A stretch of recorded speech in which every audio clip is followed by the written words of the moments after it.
CBSE PYQ series का video number 13 और आज का हमारा टॉपिक है रे ऑप्टिक्स। रे ऑप्टिक्स के एमसीक्यूज़ हम डिस्कस करेंगे जो पिछले 4-5 साल में आए हुए हैं। पहला सवाल जो है हमारा सीबीएसई 2025 में आया हुआ है। A beaker is filled with water, refractive index 4/3 up to a height h. A coin is placed at its bottom. The depth of the coin when viewed along the near normal direction will be. तो हमारे पास सवाल क्या है कि आपके पास एक beaker है और उस बीकर में कुछ h हाइट तक पानी भरा हुआ है। ठीक है, h हाइट तक इसमें पानी भरा हुआ है और ये जो पानी है उसका रिफ्रैक्टिव इंडेक्स भी आपको दे के रखा है। रिफ्रैक्टिव इंडेक्स है पानी का 4/3।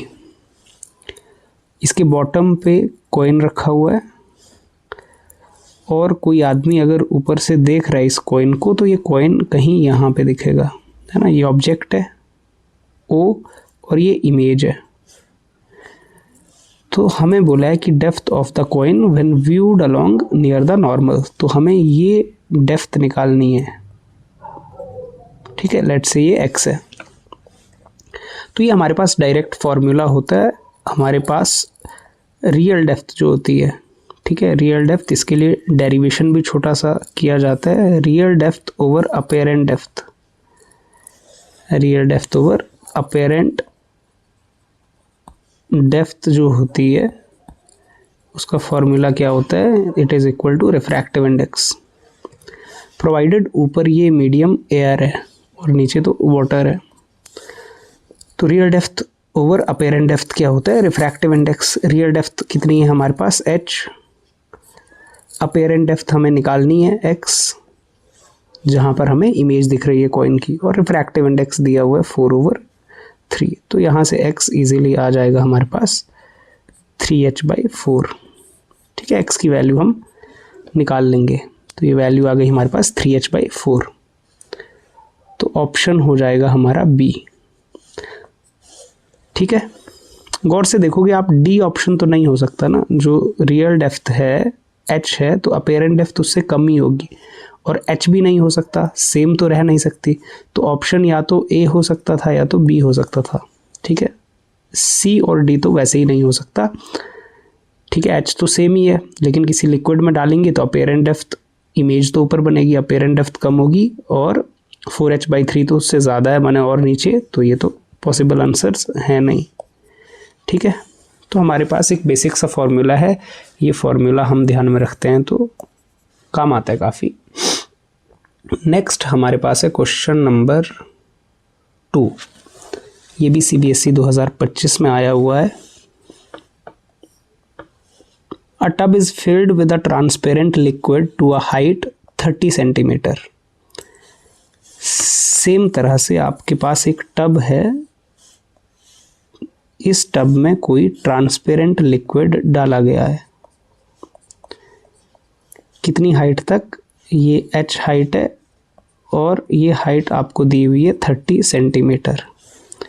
The apparent depth of a coin lying at the bottom of the tub is found to be 16 centimetre.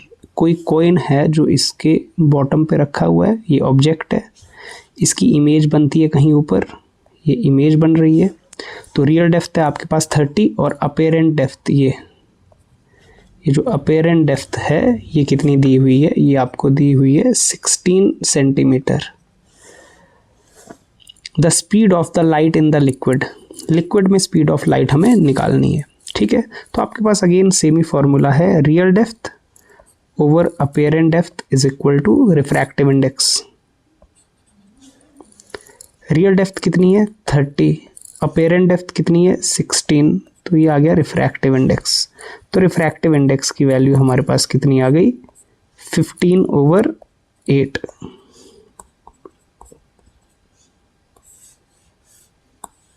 हमसे पूछिए speed of the liquid, speed of light in liquid, तो रिफ्रैक्टिव इंडेक्स आ गया। अब हम जानते हैं कि रिफ्रैक्टिव इंडेक्स जो होता है वो क्या होता है, C/V। तो यहाँ से v की वैल्यू क्या आ जाएगी, c/μ। तो स्पीड की वैल्यू आ गई c की वैल्यू होती है 3 × 10⁸ और म्यू 15/8। तो इसको आप सिंप्लीफाई करेंगे तो आपके पास क्या आ जाएगा फाइनली, डिवाइडेड बाय 15 और 8 ऊपर चला जाएगा, 3 15 कैंसिल हो गया। तो v की वैल्यू आपके पास आ गई 8/5 × 10⁸ मीटर पर सेकंड, जो कि निकल के आ रही है 1.6 × 10⁸ मीटर पर सेकंड। और हमारे पास यहाँ पर है ऑप्शन नंबर ए।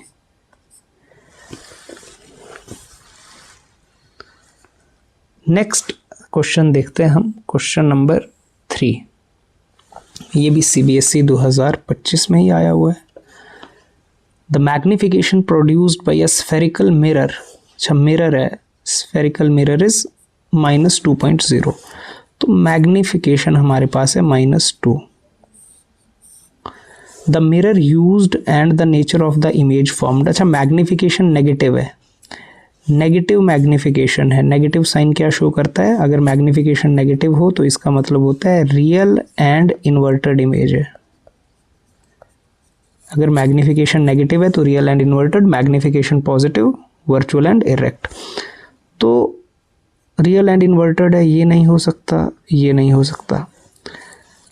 फिर हमारे पास बोला है मिरर, कौन सा मिरर है जो रियल इमेज बनाता है। अच्छा रियल एंड इन्वर्टेड इमेज सिर्फ कॉनकेव मिरर ही बनाता है। कॉन्वेक्स मिरर जो है वो हमेशा virtual, erect and diminished image बनाता है।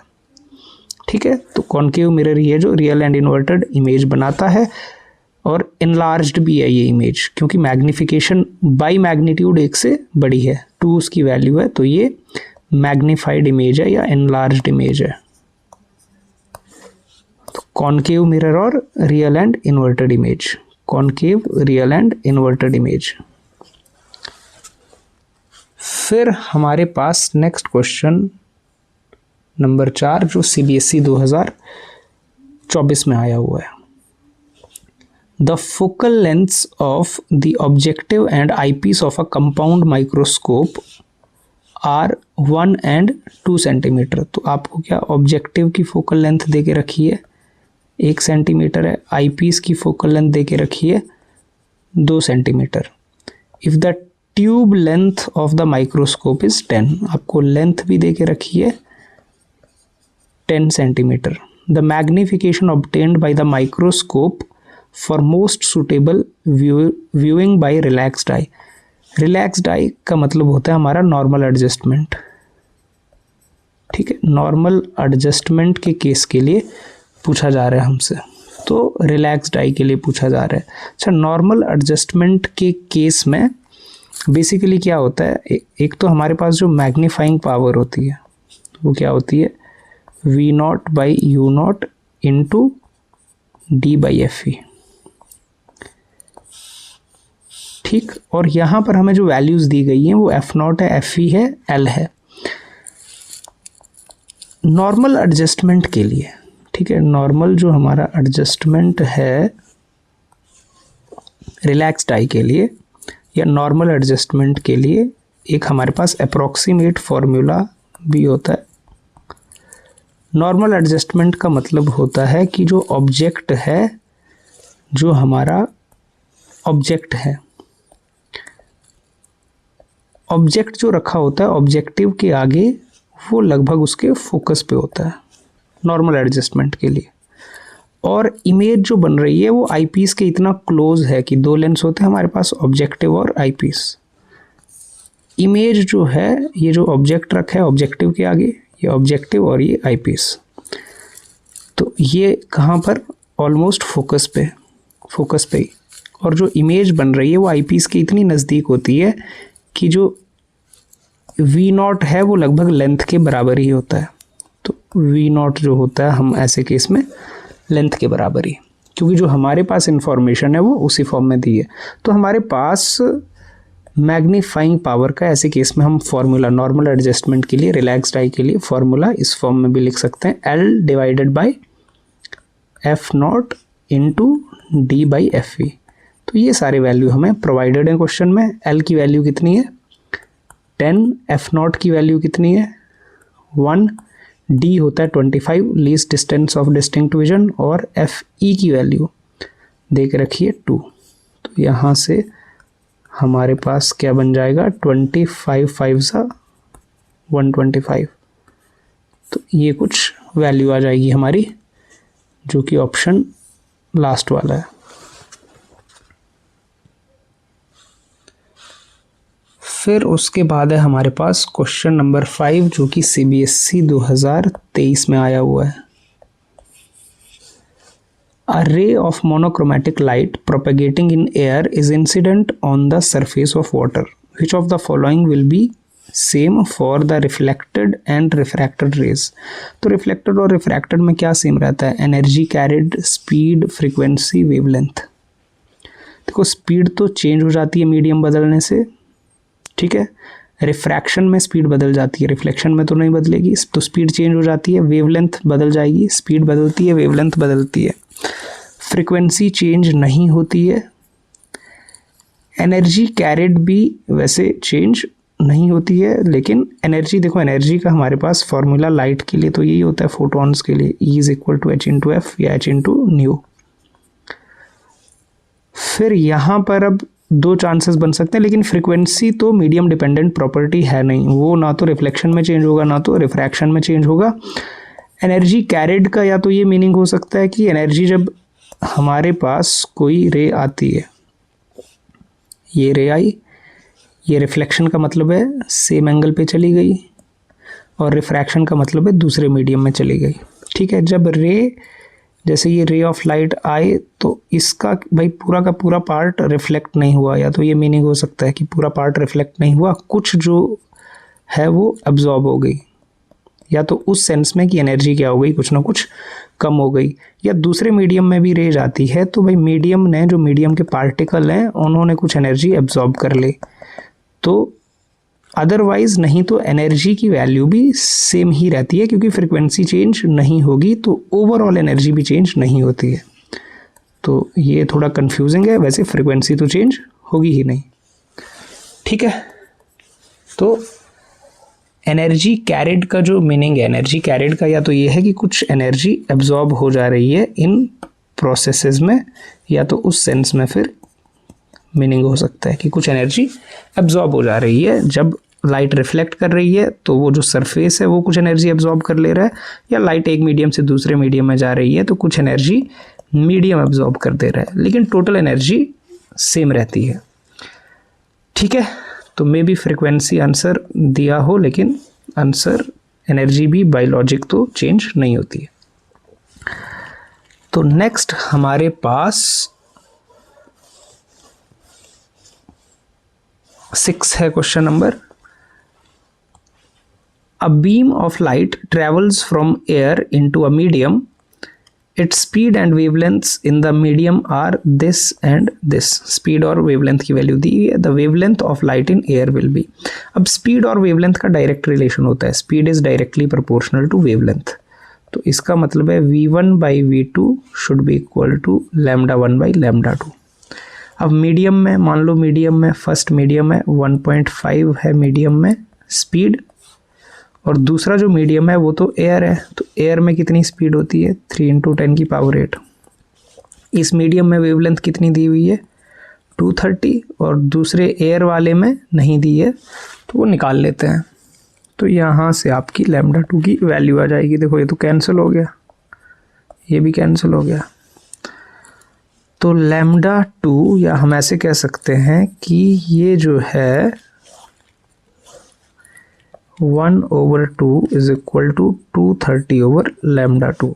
तो λ2 की वैल्यू आ जाएगी आपकी 460 नैनोमीटर, ठीक है। तो ये हमारे पास डायरेक्ट हो गया ऑप्शन सी 460। फिर हमारे पास आता है 7th क्वेश्चन। 7th क्वेश्चन है हमारा CBSE 2023 का। For a concave mirror of focal length, concave mirror है, focal length f, the minimum distance between the object and its real image. तो हमारे पास जो कॉनकेव मिरर है, कॉनकेव मिरर के लिए मिनिमम डिस्टेंस कितना हो सकता है ऑब्जेक्ट और उसके रियल इमेज का। तो देखो ये हमारे पास पोल होता है, ये फोकस होता है, ये होता है सेंटर। ये डायरेक्ट है। आपको अगर रे डायग्राम्स का आइडिया है तो जब हम ऑब्जेक्ट को कहाँ रखते हैं, जब हम ऑब्जेक्ट को रखते हैं, ऑब्जेक्ट ए बी को जब हम सेंटर ऑफ कर्वेचर पे रखते हैं तो उस ऑब्जेक्ट का जो इमेज है वो वहीं पे बनता है। तो ऐसे केस में जो ऑब्जेक्ट है, जो ऑब्जेक्ट का डिस्टेंस है, जो इमेज का डिस्टेंस है वो बराबर है, तो इनके बीच में जो डिस्टेंस हो जाता है, मिनिमम डिस्टेंस जो हो जाएगा, वो मिनिमम डिस्टेंस कितना हो जाएगा, 0। जहाँ पे ऑब्जेक्ट है वहीं पे इमेज बन जाती है। बाकी किसी भी केस में या तो इमेज पीछे बनेगी, आगे बनेगी, तो कुछ ना कुछ डिस्टेंस आएगा। रियल इमेज के लिए कुछ ना कुछ डिस्टेंस हमें मिलेगा ही।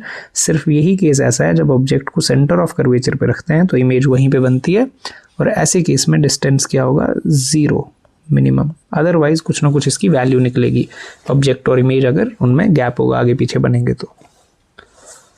फिर हमारे पास आ जाता है question number 8, sample question paper 2025-26 इसी साल का। A glass prism has internal angles of 45, 45 and 90। The glass has a critical angle, critical angle की वैल्यू दी हुई है 45। विच ऑफ द फॉलोइंग रे diagram depicts the possible path of the light through the prism. तो कुछ हमें diagrams दिए हैं, तो कौन सा पॉसिबल पाथ है, तो 1 बाय 1 हम चेक करेंगे। आंसर तो कोई एक ही होगा। पहले को चेक करते हैं। पहला हमारे पास प्रिज्म कुछ दिया हुआ है इस तरह से, ये हमारे पास कुछ प्रिज्म दिया हुआ है, इसको हम थोड़ा सा इनलार्ज करके बना लेते हैं।